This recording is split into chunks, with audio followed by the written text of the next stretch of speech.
Are you ready? Are you ready? Oh, are you ready to go? Are you ready? Are you ready? Are you ready to go? Hello, this is Mr. T with another tutorial. Today we're going to be talking about quadratic functions. And the simplest of quadratic functions would be y equals x squared. So we're going to be calling that our base function. We'll be talking about how we're going to make use of this base function in a couple minutes. But let's look at what the graph of a quadratic function looks like. Some of you may already know its shape, but let's go through that. One of the basic methods that we can always use for graphing a function is to make a table of values. So I picked a set of x values and calculated the y values by plugging into our function. So I've shown all those calculations here. So now we could plot our points. So we have -3, -9. I mean positive 9, sorry. We have -2, 4. -1, positive 1, 0, 0. 1, 1. And if we connect those with a smooth shape, we get a shape that looks like this going this way. And here, sorry for the wiggle there. So this is our shape of a quadratic. It's kind of a U shape. The shape has a name. It's called a parabola. So all quadratic functions have the shape of a parabola. All quadratic functions have either a minimum point or, if they go the other way, a maximum point. So this point here is the minimum of this function, meaning the smallest y value, and this point is called the vertex. Parabolas also have a property that they are symmetrical, meaning they're mirror images if we just split them in half. So in this case, this y-axis, which is the line x equals 0, would be the axis of symmetry.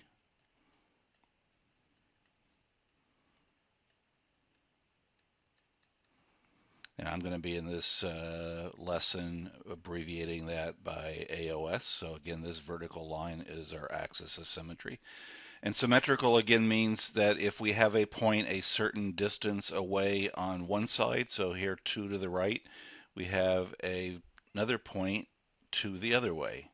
So if we go up here, we've got 3 and 3. So at any point, if I know a point on one side of the parabola, I can use it to create a point on the other side. So we'll be looking at key points of the vertices and the axis of symmetry each time we work with various parabolas. Now we're going to be sketching more complicated parabolas, and if we remember back from earlier in the year, we talked about function translations. So right now we're just talking about any generic function. I haven't shown you what its graph is. But if we add a constant to a function, that causes the graph to shift up or down vertically. So if k is positive, it shifts up, and if k is negative, it shifts down. We'll do some examples on the next slide. If we replace x with an expression x minus h, that causes the graph to shift horizontally, left or right. So in this case, when we're working with the parabolas, this x minus h is going to be inside of a parentheses and squared. And if we multiply a function by a constant, that's going to cause a stretch. It's going to stretch it vertically, so it's either going to make the graph skinnier or wider. And it will also affect whether the graph is flipped around the x-axis. If the a value is negative, it will flip the function around the x-axis. Now these translations work for all kinds of functions. We used them earlier this year when we were sketching graphs of absolute value functions, and we'll be using them in an upcoming lesson when we sketch graphs of exponential functions and of logarithmic functions. It's a powerful tool to know because if you know the shape of some base function, then we can look at all these different modifications of the function. So let's apply that to our quadratic function. So this is our base function. So that's f of x. So here f of x is the x squared. And we're going to go through various translations. So the first one we did is we added a constant to our function. So if we do like f of x plus k, so let's say x squared plus 3, that is going to cause a vertical shift. So every point on this graph is going to go up 3 units. So our graph would be here. So it would be the same shape as the base function, but it would be up 3 units. If we change that to, say, y equals x squared minus 2, then our graph, we would start with our base function, and then we would go down 2. If we replace x with an expression, so we get, say, the function, let's replace x with x plus 3 squared. Remember, this is our, in our translations, this case here, we replaced x with a quantity. And our template was x minus h. So in this case, h is negative 3. We take the opposite of this number. So in this case, h is negative 3, which is going to mean we're going to go left 3. So on our graph, we have to put our base function back to its spot. And now we can focus here on the vertex. It's going to go 3 units to the left. Now every other point also is 3 units to the left. So all the points on the parabola are 3 to the left. I should have summarized, if we go back to here, k was 3. Here k was negative 2. So the k was causing the up and down shifts, our h here. So let's do another horizontal shift. So let's look at here, y equals, say, x minus 1 squared. So in this case, we take the opposite of this, so h is positive 1, which means we're shifting to the right 1 unit. So again, every point on the parabola here moves 1 unit to the right. And let's continue a couple. Let's do one. Remember, if I put a negative sign in front, so if my a is negative 1, remember that causes a flip. So our graph flips vertically. It flips around the x-axis, and it would have flipped here. So this would be the graph of negative x squared. And let's put that back to our base function here. And let's try one last example where we do a kind of a combo here. So let's say we had y equals negative x plus 2 quantity squared minus 3. So we know that we are going to be flipped. So let's just write, so we're flipped. Our k is negative 3, so we're down negative 3. And inside here, we've added something, so we take the opposite of that, so we are left 3, left 2, sorry, because our h is negative 2, k was negative 3. So let's try to do those translations. So let me flip this first. Now we haven't done any of the translations, so that's the negative. We said we were down 3 and left 1, and that would be our graph. So that's using our translations. Now we can formalize that into a particular form of a quadratic equation. So this is exactly what we were working with. So all these rules here come from the same rules we use when we translate any function, but we can just kind of memorize here. So when the value of x that makes the quantity squared equal to 0. So if we solve that to equal 0, we would get x equals h. That's going to be our axis of symmetry. H. Now remember, we're going to be taking, because of this negative here, we're going to be taking the opposite of the number inside the parentheses, but that h and this k will be our coordinates of our vertex, and the a will tell us the shape of the graph, whether it's narrow or wide, and will also tell us whether it opens up or down, and the rules are shown here. So let's go through an example. So here in this equation we have a is 2.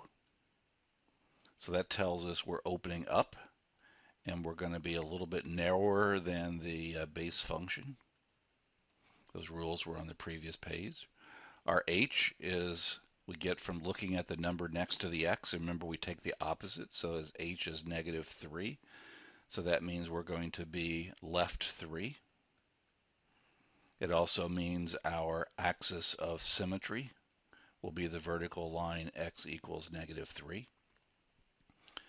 Our k is -5, so that means we're going to be down 5. And our vertex is at h comma k, so our vertex is at -3, -5. So if we plot the point here, well, let's draw our axis of symmetry, a vertical line at here at x equals -3. And let's plot our vertex, which is at -3, -5. And we know it's going to open up, and we know it's a little narrower than the base function because of this, but I would like to get it more accurate. So let's pick a point on one side of the axis of symmetry. So I'm going to pick the point, I'm just going to go 1 unit to the right here of my axis of symmetry. So I'm going to pick x equals -2. Now we know if we are picking a value of an x and we want to know y, we can just plug it in. So if I want to know the y that goes with -2, I can plug that into my equation here. So inside the parentheses, we've got 1. 1 squared is 1.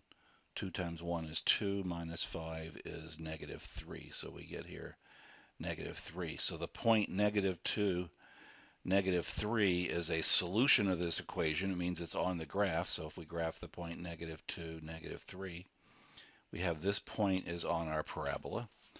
And because of symmetry, since this is 1 to the right, I know I have a point 1 unit on the other side of the axis of symmetry, my mirror image. And now we can just sketch in our parabola. So we can see it's a little narrower than the parabola that we looked at before. Let's look at another example. So again, here on this one, a is -1/3. So that means we're going to be flipped, meaning we're going to open down. And we're going to be a little wider because our a is, absolute value of a is less than 1. Our vertex is at h comma k, so we're at 1, 2. Our axis of symmetry is at x equals h, so that's going to be x equals 1.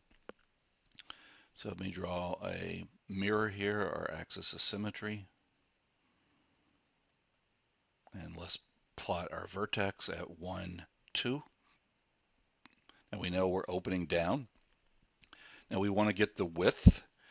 Now I could pick a point 1 unit to the right, but when I plug in here, I'm going to get a fraction. So tip here to be able to do this with the mental math is pick a unit. If you have a fraction here, whatever this denominator is, pick a number that far away from the axis of symmetry. So I want to pick a point 3 units to the right of h. So I'm going to pick x equals 4. So we're picking x equals 4. And we're going to calculate the y. So now I've got -1/3 times 4 minus 1 squared plus 2. So that's going to be -1/3 times 3 squared plus 2. This is going to be -3 plus 2. I get -1 for y. So a point on my graph is at 4, -1. So we go here, 3, 4, -1. That's 3 units to the right. So if I go 3 to the left, I also have a point here at -1. And now I can sketch my parabola shape, and we can see this one as we would expect from looking at the a value. Since it's a fraction, it's going to be wider. So that's sketching, and we're kind of using both translations, and we're using a set of rules for when the equation is in vertex form. And again, the reason this is called vertex form, on each of these you could see we could find the coordinates of the vertex directly by looking at these two numbers in the equation. Now, sometimes our equations will be in other forms. From solving quadratic equations, you know that frequently we like to factor quadratic equations, so we might have an equation that looks like this in factored form.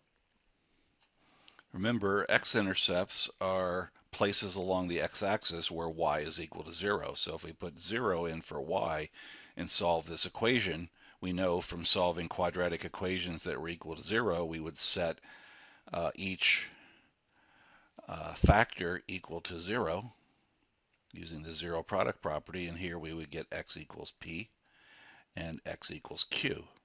And those two values make the y0. So these are our points. They're on the x-axis. They're called x-intercepts.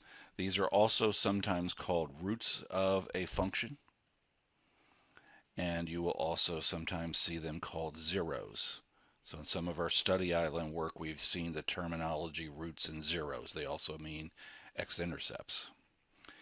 Now, since a quadratic is a symmetrical, then the axis of symmetry would have to be halfway between those 2 points. So it would be the midpoint. So my axis of symmetry would be just to find the midpoint between these 2 points. We add p and q together and divide by 2. And the vertex is always along the axis of symmetry. So we know the x-coordinate of the vertex is the same as this value here, which is our h. And to find the y-coordinate, we can just plug that into our function up here and calculate whatever that value comes, and that will be our vertex. So let's look at an example. So we've got this example here. Now, we're not explicitly using this a, but it does tell us that the graph should be opening upward and be on the narrow side. But this is our p and q. So remember, we're setting that equal to 0. So we're taking the opposite of each of these. So one x-intercept is at 3, 0. And the other x-intercept is at -1, 0. So those are our two x-intercepts.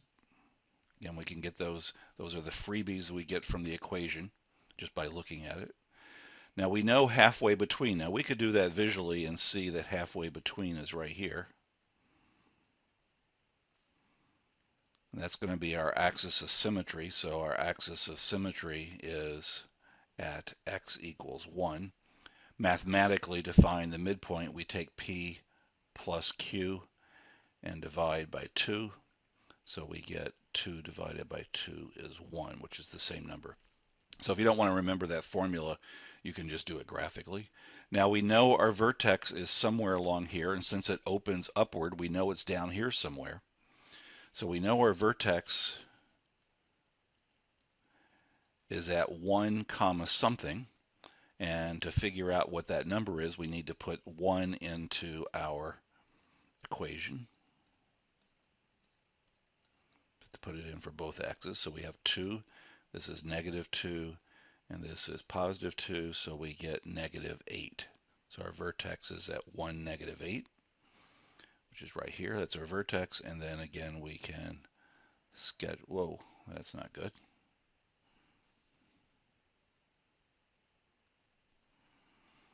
Let's try to see if I can do that a little bit better this time. So we're going up much steeper here. And we have a rough sketch of our vertex. So again, this format here where you've got factored form, that's also called the intercept form. The last form we're going to look at is standard form. Now we use that when we were solving quadratic equations. We use quadratic formula, completing the square, different ways. Well, if we use the quadratic formula, the axis of symmetry is going to be when the values of x that make the part under the square root equal to 0. Or we can just memorize this formula here. So that's our formula for getting the axis of symmetry. So that's our h value right there, negative b over 2a. We can plug that into our equation to find our vertex. And the freebie that we get on the standard form is if I plug x0 in for these two x's, I'm just going to get the number c, and that's going to be my y-intercept. So let's look at an example. So here, our h, which is also our axis of symmetry, is at negative b, so negative 8 over 2 times 2, 2a. So we got 8 over 4, which is 2. So our axis of symmetry is at x equals 2.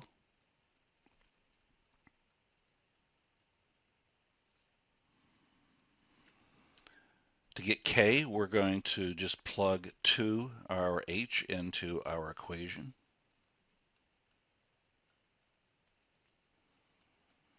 So here we get 8 minus 16 plus 6, we get negative 2.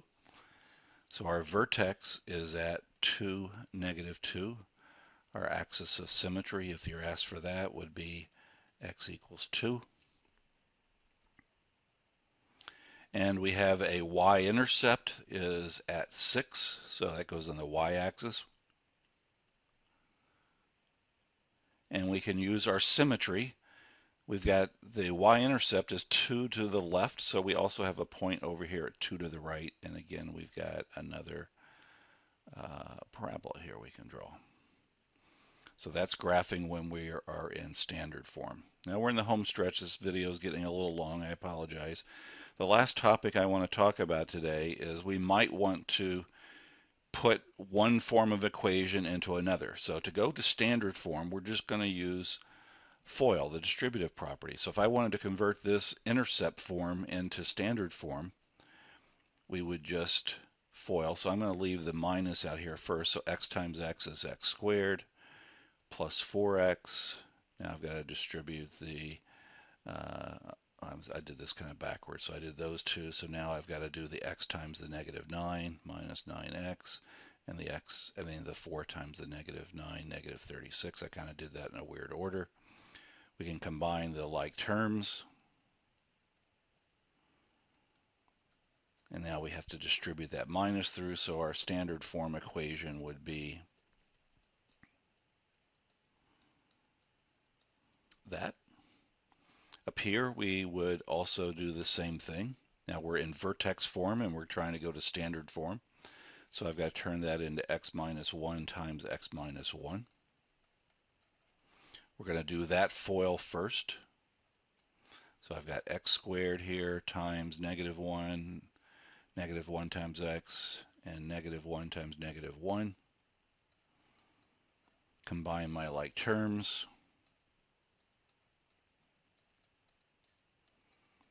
Distribute my 3. And finally, all these are y equals. And we have here, we can combine these like terms. So if we graph this using our standard form procedures and graph this using our vertex form procedures, we get the same graph. If we graph this using standard form, this versus intercept, again, we have the same thing. So those functions are equivalent, they're just in different forms. Depending on what we're trying to accomplish with our functions, we may want them in a variety of forms. Okay, our last thing here is we might want to take a quadratic that's in standard form and put it into vertex form. That makes it easy for someone using the equation to find the vertex. And I'm going to show two methods.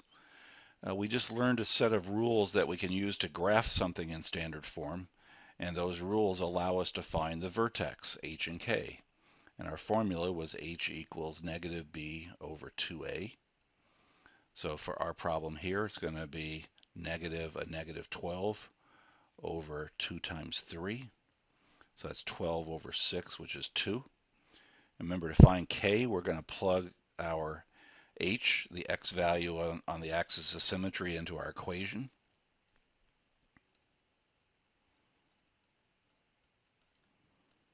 So we've got here 12 minus 24 plus 1. We get negative 11 for our k. And finally here our a is the same as up here. This a is 3. So using our template for the vertex form, we could plug in a times x minus h, so x minus 2 squared, plus k, so plus a negative 11. And that would be our answer here. Now we can also use the skill we learned for one of the methods for solving quadratic equations called completing the square. We want to get the x terms on one side of the equation. Now we need to get the number in front of the x squared to be 1. I could divide everything by 3, but I'm going to end up with fractions here. So instead of dividing by 3, I'm going to GCF factor out of 3. And I'm going to complete the square of this trinomial inside the parentheses. So I'm going to take, whoops, I forgot to divide that. That's 4. Here, let's fix that. Got to divide the 12 by 4 when I factor that out. So the 12 by 3. Now we got to take half of b. Remember in our rules, half of b and square it. So half of b is negative 2 squared would be 4. And we have to add to the other side. But in this case, we're not going to add 4 here because this 4 is multiplied times 3. So we're really over here adding 12. So on this side, we've got y plus 11. And on this side, we're going to factor our perfect square trinomial. And then we can subtract 11. So you've got two methods for putting something into vertex form, so we can easily see from both of these that our vertex is at 2, negative 11. And you can use completing the square if you're good with that, or we can remember our rules that we need to know anyway for graphing to do that. So good luck on working with quadratic functions. Are you ready? Are you ready?